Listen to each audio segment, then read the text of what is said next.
Virus Pakistan میں پھیلا ہے۔ لوگوں کا اعتقاد خدا پر بہت مضبوط ہے، جو کہ بہت اچھی بات ہے، لیکن ہم نے لوگوں کو یہ بھی کہتے ہوئے سنا ہے کہ ہم چونکہ کلمہ گو مسلمان ہیں، ہمارا چونکہ خدا پر ایمان ہے، تو ہمیں اس وبا سے ڈرنے کی ضرورت نہیں ہے۔ موت تو ایک دن آنی ہے، اگر کرونا سے آنی ہے تو پھر اسی طرح سے لکھی جائے گی۔ تو یہ جو ان کا خدا پر توکل ہے اور اس کے ساتھ ساتھ جو حفاظتی اور احتیاطی تدابیر ہیں، اس کے بارے میں آپ کیا کہیں گے؟ اس کے بارے میں مذہب کیا کہتا ہے، شریعت کیا کہتی ہے؟ جی، بسم اللہ الرحمن الرحیم، والصلاة والسلام علی رسولہ الکریم۔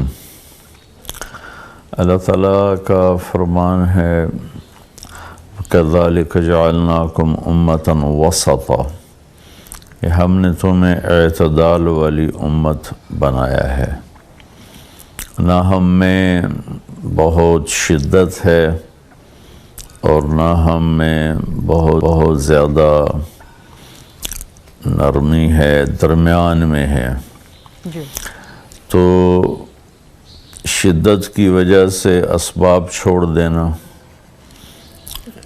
کہ بس اللہ ہی کرتا ہے، ہمیں کوئی ضرورت نہیں، اور بہت زیادہ نرمی کرتے ہوئے گناہوں میں چلے جانا کہ اللہ بڑا غفور الرحیم ہے، آپ ہی معاف کرے گا۔ یہ دو ایکسٹریمز جو ہیں نا، یہ دونوں غلط ہیں۔ اللہ کے نبی آخری حج میں سے تو سعد بن ابی وقاص رضی اللہ تعالیٰ عنہ بیمار ہوئے۔ یہ پہلے صحابی ہیں جن کو ہارٹ اٹیک ہوا، اور آپ تشریف لائے اور آپ نے ان کے سینے پر ہاتھ رکھا، تو آپ نے فرمایا انک لمفعود، تجھے تو تیرا تو دل پکڑا گیا ہے۔ اور آپ نے فوراً فرمایا کہ اس کو حارث بن کلدہ کے پاس بھیجو۔ حارث بن کلدہ اس وقت ایمان نہیں لائے تھے اور غیر مسلم تھے، اور بہت بڑے وہ طبیب تھے، حکیم تھے، وہ بعد میں مسلمان ہوئے تھے۔ تو آپ نے فرمایا کہ اس کو حارث بن کلدہ کے پاس بھیجو جو ان کا علاج کرے، اور ساتھ اپنی طرف سے ایک علاج بتایا کہ اسے عجوہ کی 7 کھجوریں گٹھلیوں سمیت پیس کر کھلائے۔ تو اگر اس طرح یہ ہوتا کہ ہم مسلمان ہیں، ہمیں اللہ پہ توکل کرنا ہے، جو ہوگا دیکھا جائے گا، تو اللہ کے نبی صلی اللہ علیہ وسلم بھی یہ فرماتے کہ سعد کوئی بات نہیں، جو ہوگا دیکھا جائے گا۔ آپ نے ایسا نہیں کیا، آپ نے سعد کو علاج کے لیے طبیب کے پاس بھیجا۔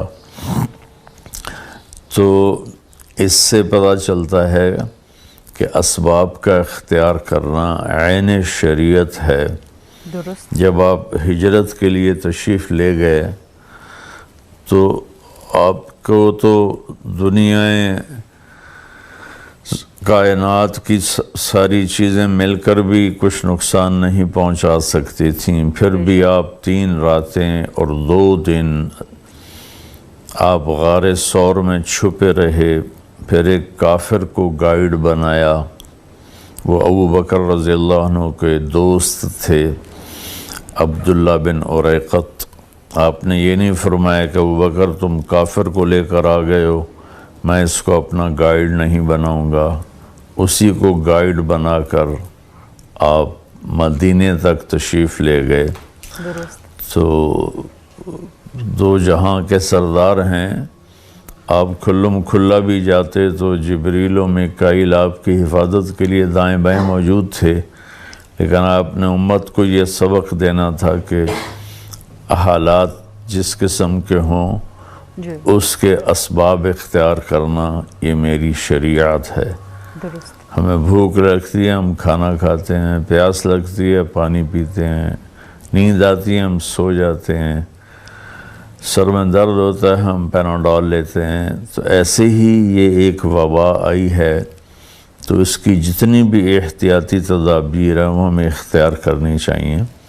مفتی تقی عثمانی صاحب سے بڑا مفتی میری نظر میں دنیا میں کوئی نہیں ہے، انہوں نے باقاعدہ ٹویٹ کیا ہے کہ ساری احتیاطی تدابیر کو اختیار کیا جائے۔ تو اب اگر کوئی ایسی بات کر رہا ہے تو وہ جاہل ہے۔